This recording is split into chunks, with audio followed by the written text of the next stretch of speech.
राजा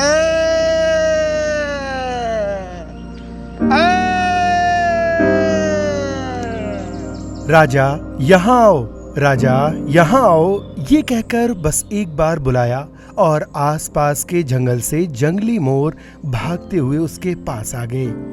मोर अपने चहेते शख्स के हुक्म की तामील करते हैं और उस पर मुकम्मल एतमाद भी करते हैं।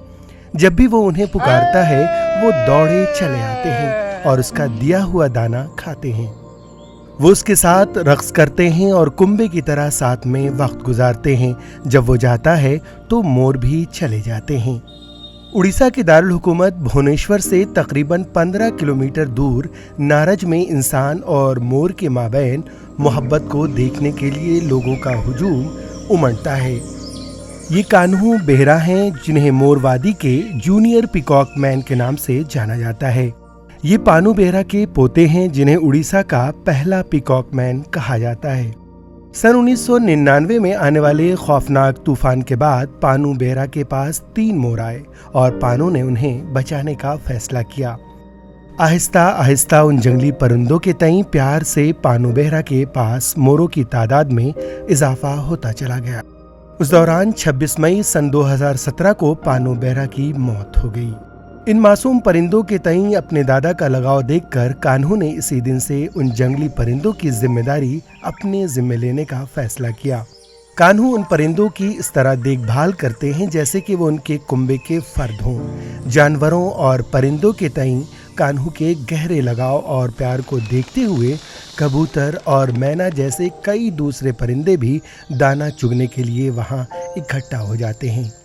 तो 2017 मेरे दादा मई 2017 में इंतकाल कर गए। मुझे इन मोरों को खाना खिलाते हुए तकरीबन 3 बरस हो गए हैं। जब मेरे दादाजी की मौत हुई थी तब 67 मोर थे, लेकिन अब इनकी तादाद 132 हो गई है। इन मोरों के साथ मेरी जिंदगी का सफर जारी है। मैंने इस मोरवादी में 21 बरस मुकम्मल कर लिए हैं और मुस्तकबिल में भी ये सिलसिला जारी रहेगा। सुबह उठने के बाद कान्हू बेहरा मोरों के लिए दाना लेकर जंगल में जाते हैं। वो उन्हें सुबह 5:30 बजे से 7:30 बजे तक और दोपहर 3 बजे से 5 बजे तक मुख्तलिफ तरह के दाने खिलाते हैं। उन परिंदों के दाने पर कान्हू रोजाना औसतन 500 से 600 रुपये खर्च करते हैं। इन परिंदों से कान्हू की मोहब्बत को देखते हुए लोग उनकी माली मदद भी करते हैं। कान्हू इन पैसों से मोरों के लिए दाना और पानी का इंतजाम करते हैं। भगवान का आशीर्वाद आपण मानक लोक मानकर साहाय्य सहयोग रही बहुत लोक मैंने साहाय्य न करते एपर्तन खाइबा। ये ना सिर्फ खुदा का फजल है बल्कि लोगों की मदद भी है कि मैं इसका इंतजाम कर पा रहा हूँ। मैं हर रोज इनके खाने पे 500 से 600 रुपए खर्च करता हूँ। यहाँ आने वाले लोग मुझे इन मोरों को खाना खिलाने के लिए माली मदद करते हैं।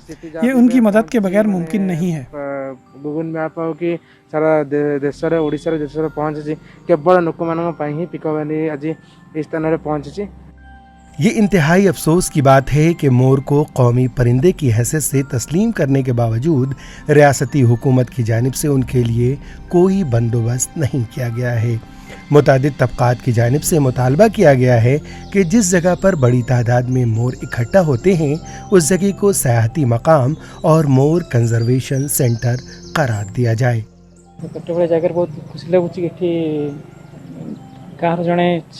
इस पहल के बारे में बहुत पुरजोश हूँ। अब वक्त आ गया है कि उड़ीसा हुकूमत इस पर गौर करे ताकि ये इलाका तरक्की कर सके और ज़्यादा तादाद में सयाह यहाँ आ सकें।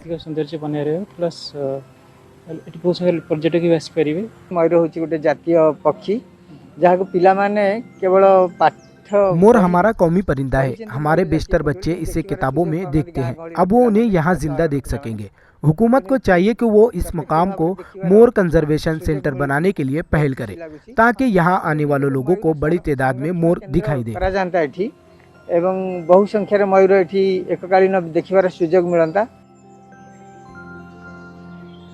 अगर रियासती हुकूमत मदद के लिए आगे आए तो उन नायाब परिंदों की तादाद में इजाफा होगा और साथ ही साथ रियासत का नाम भी रोशन होगा। Bureau report ETV Bharat. 24 घंटे खबर लगातार देखने और पढ़ने के लिए डाउनलोड करें ईटीवी भारत।